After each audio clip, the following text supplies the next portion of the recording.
Free wifi एक डरावनी कहानी। मेरा नाम माशा है और मैं 16 साल की हूँ। मैं रूस के एक छोटे से शहर में रहती हूँ। मेरे पिता ज़्यादा पैसे नहीं कमाते और हमारा परिवार बहुत अमीर नहीं है।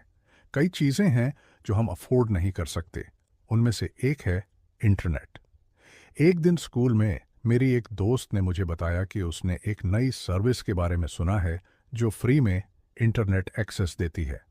उसने कहा कि बस फ्री वाईफाई नामक नेटवर्क से कनेक्ट करना है और फिर आप बिना कोई पैसा दिए इंटरनेट चला सकते हैं।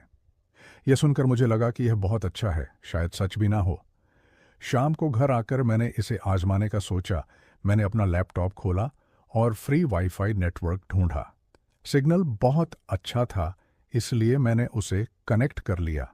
जैसे ही इंटरनेट ब्राउज़र खुला, एक काले बैकग्राउंड पर लाल डरावने अक्षरों में लिखा था, फ्री वाईफाई में आपका स्वागत है। हमें किसी भुगतान की आवश्यकता नहीं है। हमें किसी रजिस्ट्रेशन की ज़रूरत नहीं है। हम बस अपने विजिटर्स से थोड़ी सी जानकारी चाहते हैं। कृपया नीचे दिए गए सवाल का जवाब दें। स्क्रीन पर 4 तस्वीरें थीं। एक बस, एक नाव, एक ट्रेन और एक हवाई जहाज़। नीचे सवाल लिखा था, आप आम तौर पर किस माध्यम से यात्रा करते हैं? मैं साइकिल से स्कूल जाती थी।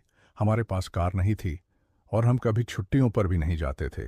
तो मैंने बिना ज़्यादा सोचे ट्रेन को चुना और क्लिक कर दिया। स्क्रीन पर एक थैंक यू मैसेज आया और फिर मुझे इंटरनेट इस्तेमाल करने की अनुमति मिल गई। मैं बहुत खुश थी। अब मैं फेसबुक, ट्विटर और इंस्टाग्राम पर दोस्तों से जुड़ सकती थी। लेकिन अगले दिन जब मैं टीवी देख रही थी तो एक ब्रेकिंग न्यूज़ आई। एक ट्रेन पटरी से उतर गई और पुल से नीचे गिर गई। कई डिब्बे नदी में समा गए और लगभग सभी यात्री मारे गए। मैं हैरान और डरी हुई थी। तभी मुझे कल रात वाली वेबसाइट याद आई। मैंने ट्रेन की तस्वीर पर क्लिक किया था। क्या यह बस संयोग था? अगर मैंने हवाई जहाज चुना होता तो क्या प्लेन क्रैश हो जाता? शाम को मुझे फिर से इंटरनेट की ज़रूरत पड़ी। मैंने दोबारा फ्री वाईफाई नेटवर्क से कनेक्ट किया। फिर वही पेज खुला, लेकिन इस बार सवाल अलग था।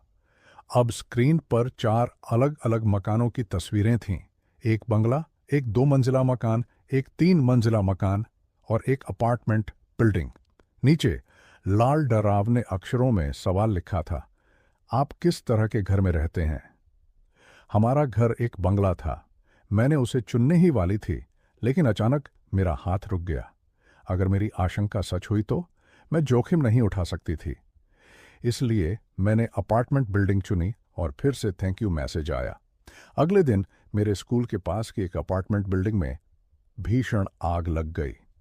20 लोग जिंदा जल गए। पुलिस ने इसे आगजनी का मामला बताया। अब मुझे यकीन होने लगा कि यह संयोग नहीं था। फ्री वाईफाई से जुड़ना किसी तरह से इन घटनाओं को अंजाम दे रहा था। मैंने फैसला किया कि अब मैं इसे कभी नहीं छूऊंगी। लेकिन रात होते होते मेरे मन में शक पैदा होने लगा। क्या मैं बेवजह डर रही थी? क्या यह सिर्फ इत्तेफाक था? क्या मैं सिर्फ पागलपन की हद तक सोच रही थी? 1 घंटे तक सोचने के बाद मैंने खुद को समझा लिया कि यह सब सिर्फ मेरा भ्रम था।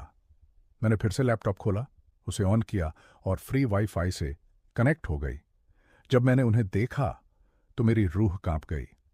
4 तस्वीरें थीं, मेरी माँ, मेरे पिता, मेरी छोटी बहन और मैं खुद।